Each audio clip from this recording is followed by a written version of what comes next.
మంత్రి బొత్స సత్యనారాయణ వైకాపాలో కీలక నేత.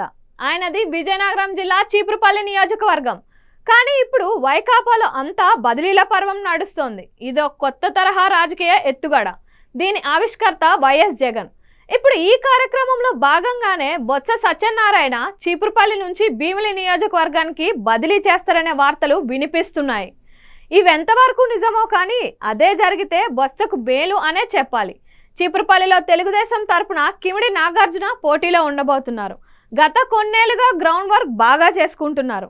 యువకుడు కావడంతో అందరితో కలిసిపోయి ఆకట్టుకుంటున్నారు. ఇలాంటి నేపథ్యంలో నియోజకవర్గం మారడం అన్నది బొత్సకు కాస్త కలిసి వచ్చే విషయమే. పైగా భీమిలి నియోజకవర్గంలో కాపు సామాజిక వర్గ జనాభా ఎక్కువ. గతంలో గంట అవంతి ఇక్కడి నుంచే గెలిచారు.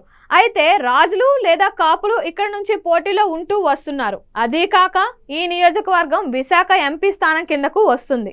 అక్కడ బొత్స భార్యనే పోటీ చేస్తున్నారు. బహుశా ఇవన్నీ కలిసి బొత్సను భీమిలి వైపు నడిపిస్తున్నాయేమో. ఇక్కడ జనసేన కాకుండా తేదేపా పోటీ చేస్తుందనే టాక్ నడుస్తుంది.